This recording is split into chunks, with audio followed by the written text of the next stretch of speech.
account not working, man. Run it back, nation!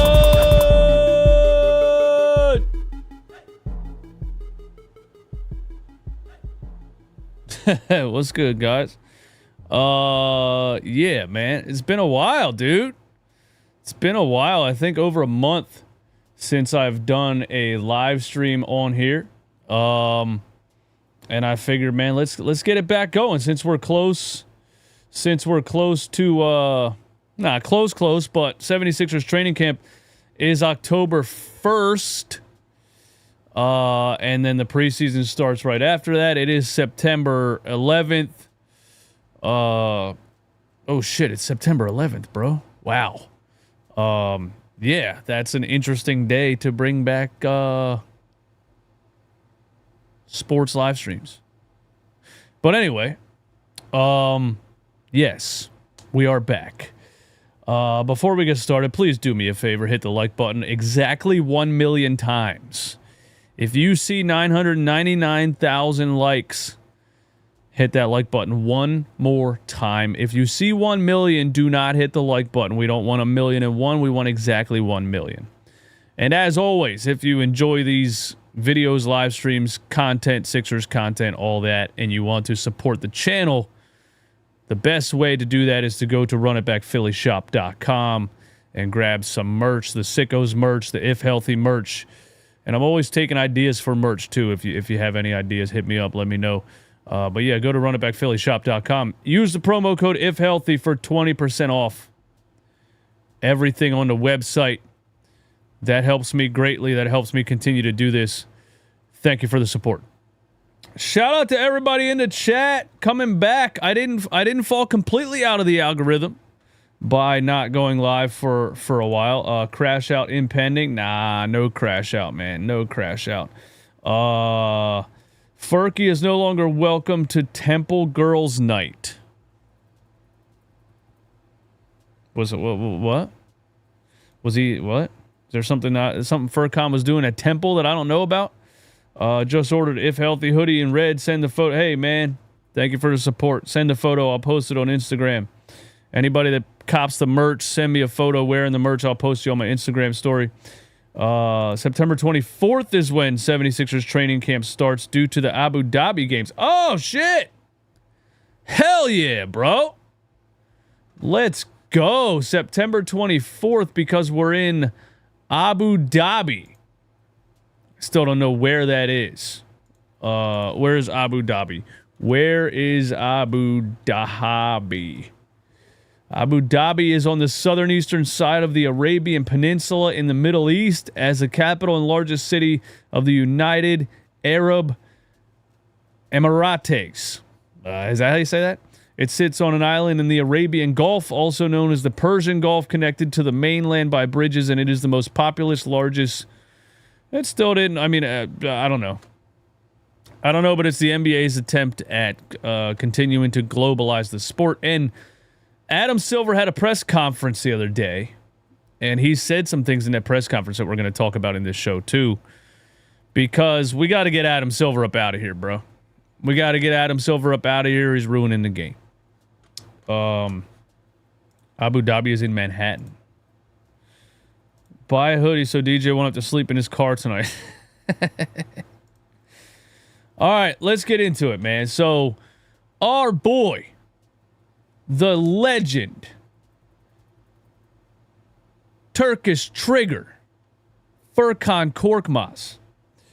He is over there playing in the Eurobasket Championships for Team Turkey.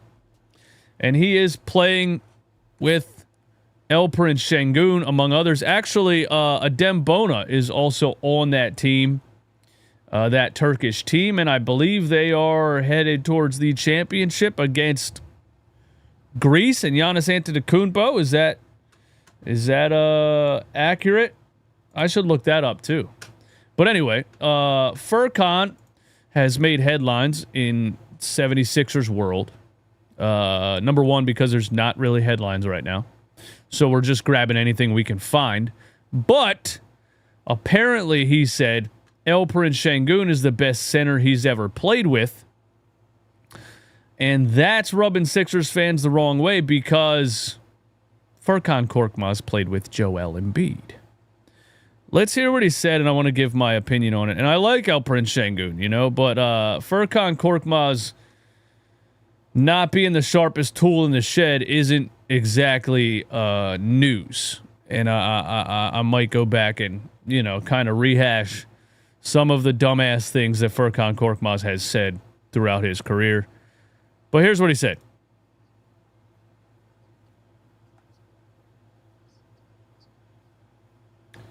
Hold on, Dude, I didn't realize he actually said Joel Embiid's name in this. I thought he just insinuated, or I thought he just said that Şengün was the best player he's ever played with, and that, was a backhanded way of saying it. He actually said Joel Embiid's name. Okay, here. Until now, I think Joel Embiid was the best player, best center that I was playing. But I think we can tell that it's Alperen now. So it's great to be around him, He's enjoying playing. That's it? It's Alperen now? All right, let's listen to the whole thing. Until now, I think Joel Embiid was the best player, best center that I was playing. But I think we can tell that it's Alperen now. So it's great to be around him, He's enjoying playing basketball. He helps us a lot on the court defensively and offensively. I think he's a special kid. And every day he's trying to give his maximum.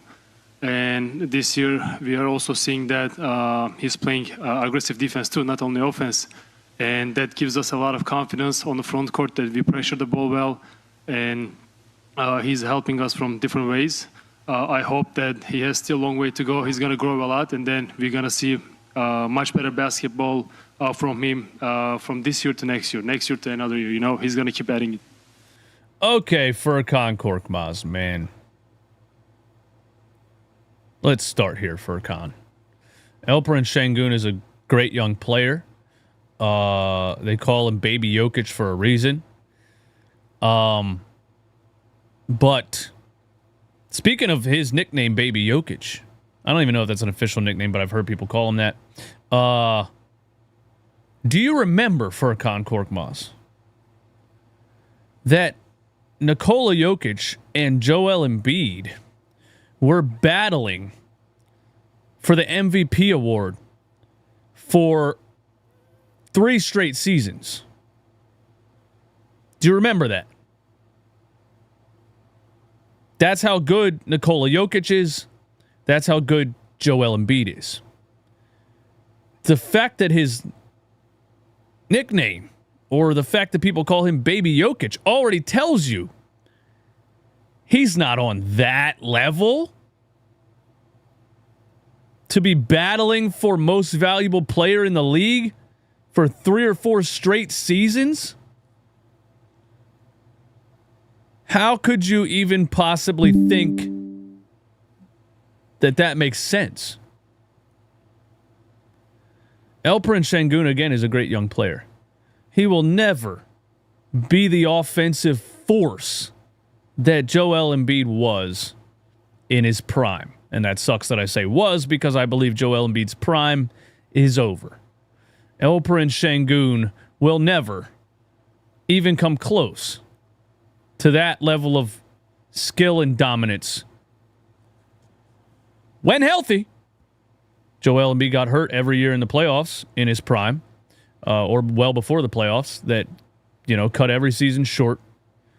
But when healthy, no, not even close. Joel Embiid is the highest point per minute in NBA history. One of the most unstoppable players we've ever watched play basketball. Alperen Şengün is not close to that, and probably will never reach that. Not many players will. Joel Embiid dropped 70 points in 3 quarters on Victor Wembanyama. Joel Embiid has stat lines that have never been done before. He has a 47-15, 7-7 game against the Lakers. You guys remember that? Joel Embiid has stat lines that only Wilt Chamberlain has accomplished, and some of them even Wilt Chamberlain hasn't accomplished. And when you speak about Alperen Şengün's defense, it's because you're comparing it to Alperen Şengün's defense. You see what I'm saying there? Him improving as a defender is better than he's been known in probably the first couple years of his career. Alperen Şengün will never be the defensive force that Joel Embiid was in his prime. 15 rebounds and 7 blocks? Come on, man. Also, Furkan Korkmaz, I want to tell you this. You were in the NBA. Well, I'm not... Did he play for another team after Philly? I don't think so. Which is wild. Furkan, you played for the Philadelphia 76ers for 6 years. 6 years, guys. 6 years. They paid you millions of dollars for 6 years because of Joel Embiid. Because the 76ers needed floor spacing. And you were always that guy that it was like, well, he can space the floor. Well, he can catch and shoot. And, you know, after the JJ Redick and everybody, like, we need that guy. We need that sniper. We need that guy. Even though you would go out and shoot 27% from three for some reason. The one thing you were supposed to be good at, you couldn't even do. But the 76ers continued to believe in you because of Joel Embiid. That's how good Joel Embiid. Joel Embiid made you a millionaire. Do you understand that? You were in Turkey, bro. You were in the NBA for 6 years. Joel Embiid, Joel Embiid, Joel Embiid, Joel Embiid, Joel Embiid, Joel Embiid. After that, you went back to Turkey. You're not even an NBA player. Joel Embiid made you millions of dollars. That's how good he was. But Furkan Korkmaz being a delusional maniac is nothing new. Don't forget, Furkan Korkmaz requested a trade from the 76ers twice. This is a guy who was never good enough for another team to ever want to trade for him. And he thought he was such a star that he could request a trade. Do you guys remember that? Do you guys remember when Furkan Korkmaz requested a trade? Dude, it was the second time was right around, I think Ben Simmons requested a trade or James Harden request. The first time it was like Ben Simmons refused to come back and Furkan was like, yeah, me too. And everybody's like, what? And then I think it was right around when James Harden requested a trade. And Furkan was like, hey, me too. I want to be traded too. And they were like, bro, sit down. You're not in this, man. You can't sit at this table. And nobody traded for him. Nobody made a single offer. That's got to be a once in a that's got to be the only time that's ever happened. Name another time a player was so delusional that he requested a trade and the rest of the league knew that nobody really wanted to trade for him.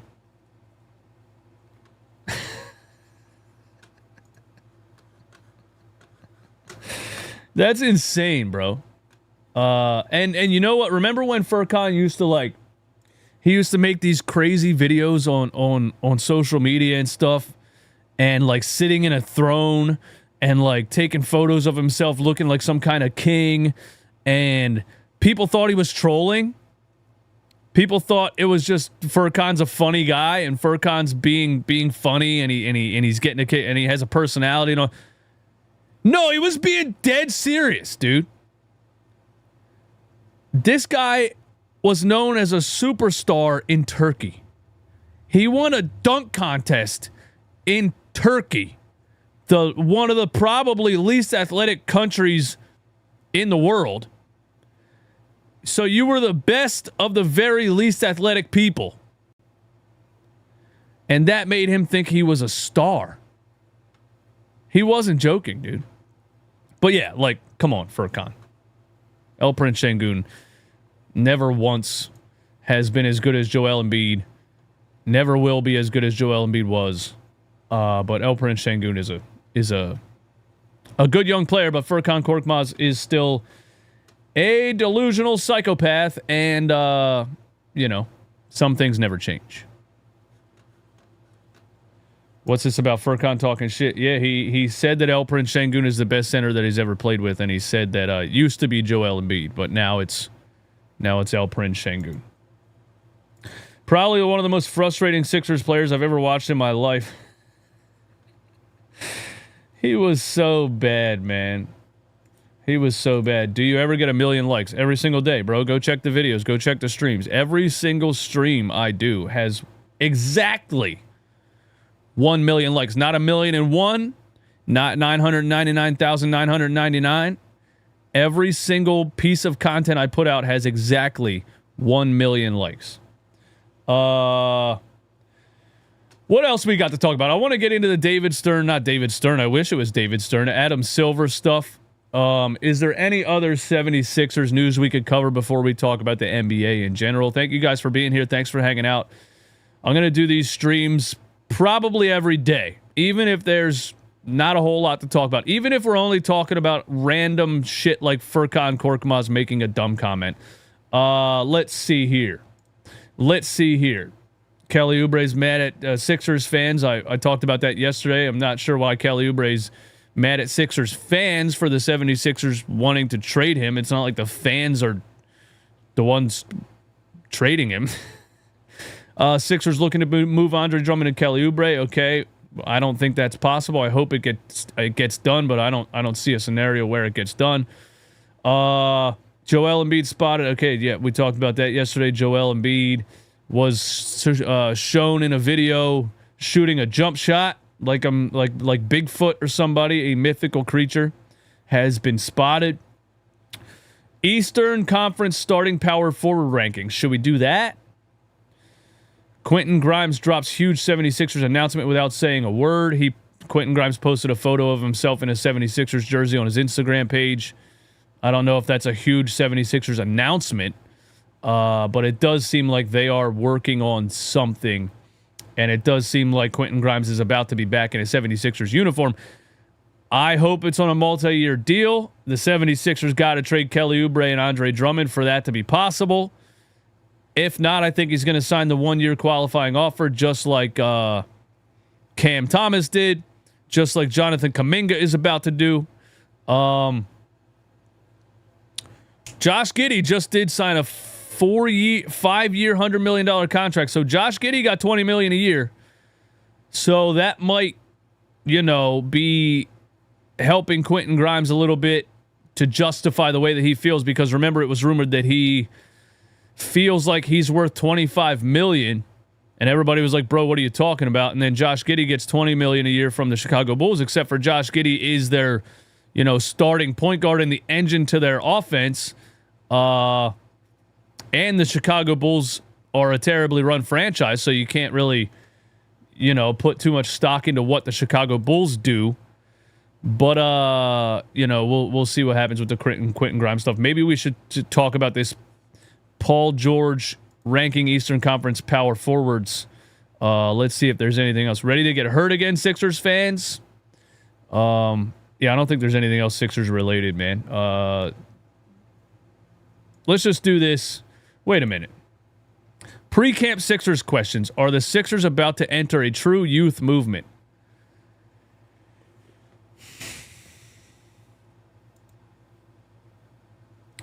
I feel like I say this every day. They can't. Remember when Ramona Shelburne was like, the Sixers young guys aren't going to wait around? Well, who said they're going to? No, of course they're not going to wait around. They're going to go play basketball. Whoever said they're going to wait around? They're not going to wait around for, remember when she said that? The Sixers young players aren't going to wait around for Joel Embiid and Paul George. Yeah, no shit, bro. Who said the 76ers young players are going to show up and be like, hey, Joel Embiid and Paul George aren't here? I'm not playing. Yeah, of course they're not going to wait around. They're going to go out and play basketball when the season starts. I just don't even know what that means. Reporters and TV personalities are so good at saying things that sound good, and people just eat it up. And I'm always a little bit more like, what the freak does that mean? Remember that commercial from Kanye West with Kobe Bryant? And Kobe Bryant was like, you might be a beast, but are you the same animal? And Kanye was like, what the fuck does that mean, Kobe Bryant? You might be a beast, but are you the same animal? So you can just say shit and make it sound good, and nobody questions what it means. Anyway, I am rambling, but yeah, I don't want to read this, dude. Are the Sixers about to enter a youth movement? They can't. They have 2 guys signed until 2020. 2 max contracts signed until 2029. And I guess in that time, okay, so I guess in that time, the 76ers can enter a youth movement.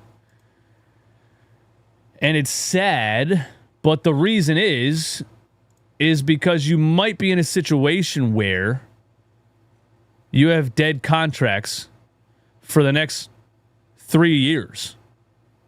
And so the 76ers, you know, there's teams that tank and rebuild. The 76ers could possibly be in a situation where they have 2 max contracts on the books, but those 2 guys are never healthy, and so they can't be good enough to compete.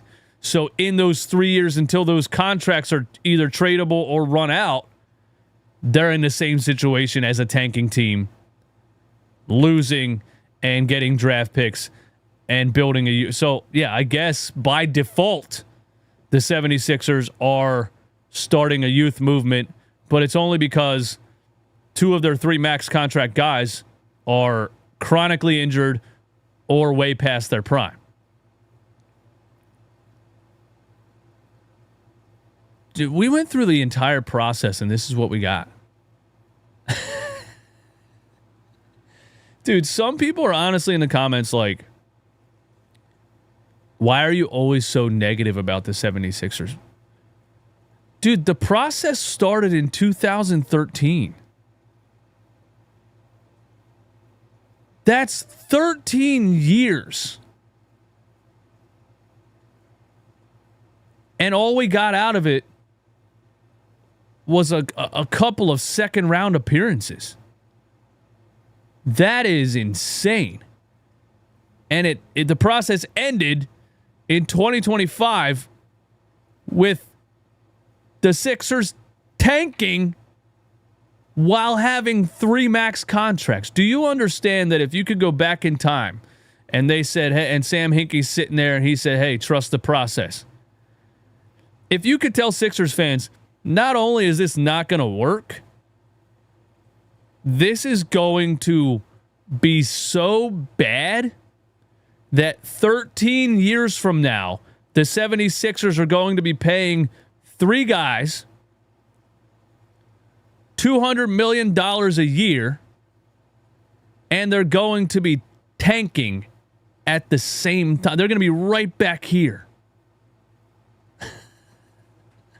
Anyway, let's move on before this turns into a 2-hour-long DJ Eastwood rant. Grimes 17 a year, 68 millions. Grimes 17 million a year, 68 millions. Why are you saying that with exclamation points? Did I miss something? Did Quentin Grimes sign a contract just now? Or are you just giving a prediction? Somebody in the chat tell me. Okay. That's not even how... Music Lover says that's not even how salaries work. What do you mean? 17 million a year times 4 would be what? Would that be 68 million? Hey, what's 17 times 4? That'd be $68 million. That's good math, except for the 76ers don't have $17 million in cap space. They only have $14 million in cap space. So I don't know where that other $3 million is coming from unless they pull off that Kelly Oubre trade. Anyway, let's get into this I keep saying David Stern, Adam Silver stuff, because he said something that NBA fans do not like. Adam Silver says fans who can't afford streaming services to watch NBA games can still watch free highlights, calling the NBA a highlight sport. So people are upset because the NBA keeps signing exclusive deals with streaming services like Amazon and who else did they sign with? They signed with Amazon. I think they're still NBC, Peacock. So people don't like the fact that you can pay for NBA League Pass. So you're already paying a subscription, right? But then because Amazon Prime or Peacock purchased the rights to those games, you can't watch that game on NBA League Pass because it's blacked out. So you're paying money monthly or yearly to the NBA to watch NBA games. And then they're blacking out games because they sold those same games to another subscription. How insane is that? Not only that, you can't watch your local games on NBA League Pass because as far as the 76ers are concerned, Comcast Xfinity or NBC Sports Philly now. It used to be Comcast and it used to be Comcast Sportsnet. Now it's NBC Philly. But NBC Philly owns the local rights to the local games. So if you have NBA League Pass, you can't even watch your local team unless you're outside of Philadelphia. But anyway, even if you don't have League Pass, if you have regular cable, you used to be able to watch your local games. You can still do that. NBC Sports Philly is on local regular cable. And you used to be able to watch nationally televised games on TNT and ESPN, which was also part of regular cable. So you would pay a cable subscription, or you could do the bunny ears, and I know this is ancient, but you could do the bunny ears radio signal thing and get the free channels, and you could technically watch NBA games for free, and they would get paid by commercials. All of that is changing, but the NBA hasn't found a way to fix it with the NBA League Pass and the subscriptions and things like that. So people are mad that it's getting to the point where you have to actually pay a subscription to multiple different streaming services to watch all NBA games. And Adam Silver's comment to that is, you can go watch highlights. I got to hear this. There's a huge amount of our content that people can essentially consume for free. I mean, this is very much a highlights-based sport. So Instagram, TikTok, Twitter, you name it, any service, the New York Times for that matter, to the extent that your content is not behind a paid firewall. There's an enormous amount of content out there. YouTube, by another example, that is advertising based, that consumers can consume. A highlights based. This is very much a highlights based sport. There's a huge amount of our content that people can essentially consume for free. This is very much a highlights-based sport.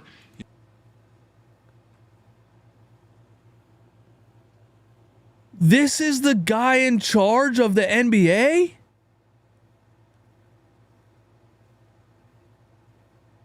Bro, you got people talking about NBA ratings going down, right? Every year. And then you got people blaming it on social media and blaming it on TikTok and Instagram and YouTube and saying that people don't have to watch whole NBA games anymore. People don't have to sit down and watch a game from beginning to end. They can just watch highlights. And in my opinion, that's one of the biggest problems with sports talk right now in general, is that people watch highlights and then think that they can jump in and have a conversation about what actually happened in the game, or what this player is actually like, or what this team is actually like, and they have no idea because they just watched the highlights. But isn't the fact that young fans are consuming this product by highlights the reason that less and less people are watching entire games? And you're sitting here as the commissioner of the NBA telling them to do it? Dude, I think Jeff Bezos just fell out of his chair. Because I don't want to know how much... He's trying to shut me down, bro. Adam Silver trying to shut me down. He turned off my camera. I think Jeff Bezos just fell out of his chair because I don't want to know how much Amazon paid to stream NBA games, and then the commissioner of the NBA goes out and tells people, hey, you don't have to pay that subscription. Just go watch free highlights on TikTok. What in the world? The second thing I want to say on this is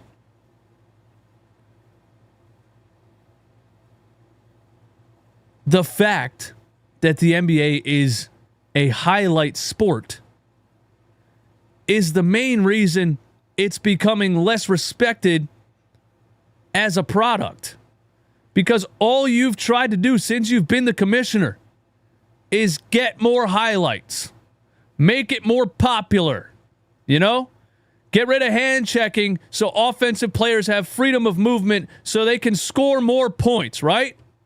Start counting dribble handoffs as an assist. When the guy took the ball, took 16 dribbles and did a Euro step, start counting that as assists so we can start hyping up triple doubles so we can talk about this guy has more triple doubles than anyone in history, right? All you've tried to do is inflate the entertainment value of the NBA. So that you can say this guy dropped 40, this guy dropped 50, this guy dropped 60 or 70. So that it can go viral on TikTok, so that it can sell more, so that it can become more globally popular. All you've done is suck the integrity out of the game. Like a vampire sucking blood. It makes sense that you look like a vampire. All you've done is suck the integrity out of the game to try to make it more popular for the non-sports fan or for the casual fan. And now you're seeing a turnaround where the fan that used to love this game is watching it be destroyed from the inside out. And you're going to sit up here and say, it's a highlight sport. Just go watch the highlight. We don't even want you to watch the game. Just go watch the highlights on TikTok.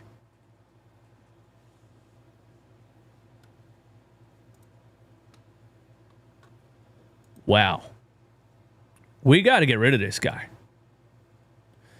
The unfortunate part is that you can't get rid of Adam Silver because 16 of 30 NBA owners would have to vote him out. But he's continuing to stuff their pockets and make them money. And all NBA owners care about is making more money. And if what Adam Silver is doing is continuing to drive up their profits every year, they love him.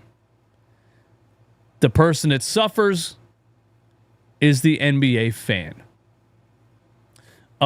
Let's see what else Adam Silver said before I get out of here. This is official also. The NBA has officially implemented the new rule where the missed half-court heaves at the end of quarters won't hurt a player's stats. What are we doing? We want you to throw the ball past half court at the end of a quarter because it's fun. We know you don't want to do that because you care so much about your field goal percentage. So we're just going to have it not affect your field goal percentage if it's across half court?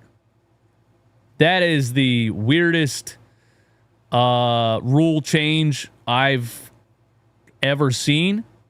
And it's sad because it's sad that NBA players are so hyper-focused on their field goal percentage that they don't want to take a half-court shot at the end of the second quarter.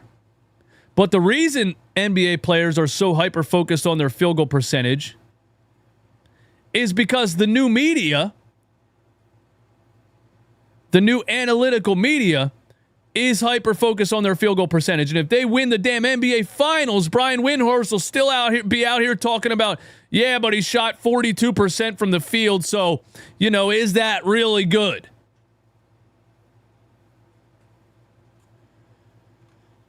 That is okay. I guess okay. The funny thing is, look at the first response here. Trae Young.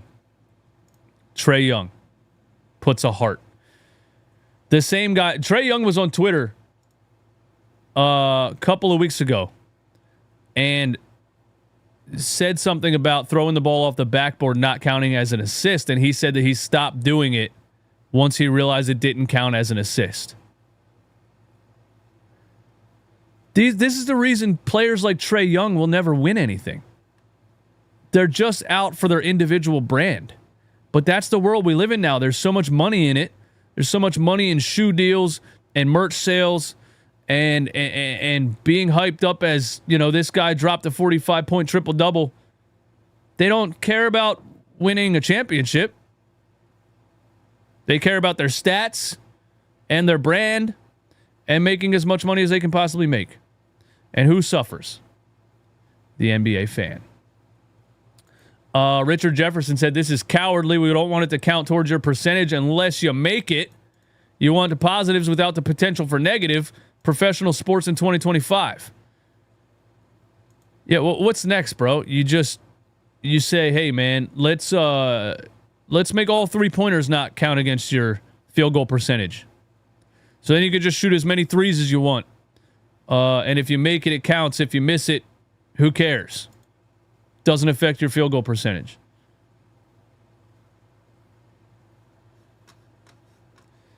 I'm surprised I found this much stuff to rant about today.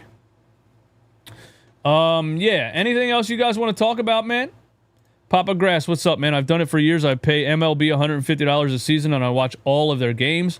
I have to pay $100 a month for YouTube TV to get Comcast. I need Apple TV, $30, and Peacock is $15 for other games. Well, I will tell you this, Papa Grass, if you don't know this, and you're right, this is all a scam, but I will tell you this. You don't have to pay YouTube TV $100 anymore. NBC Philly is on Peacock. But you have to pay a $25 fee on Peacock to get NBC Sports Philly live. So that would take your $15 Peacock to $40. But that would still save you paying $100 a month for YouTube TV because I do the same thing. I don't use YouTube TV at all. I use it for Sixers games. And I use it to watch Eagles games on Sundays. And then the rest of the year, I'm paying YouTube TV. And I don't watch any of that shit. I don't know when the last time, outside of a Sixers or Eagles game, I don't remember the last time I went to YouTube TV and watched live TV. It's crazy. But MLB's starting to do the same thing. You can't watch those Apple TV games on MLB League Pass or whatever, MLB's starting to do the same thing where the local Phillies game is randomly on Apple TV and nobody can watch it. Adam Silver to the NBA is like the parent that lets their kid eat ice cream for breakfast every day. Yeah, man, I think that's all I got. Thank you guys for hanging out. Thank you for tuning in. The lives are back. We'll be right here every single day, right around 12 or 1 p.m. Thank you for contributing in the chat. Thank you for tuning in and listening. Thank you for all the merch sales on runitbackphillyshop.com. Don't forget, use the promo code IFHEALTHY to get 20% off of the entire website. Get the If Healthy hoodies, get the Sickos trucker hats, the Sickos t-shirts and hoodies, all that. Thank you so much for the support. And I'll see y'all in the next one.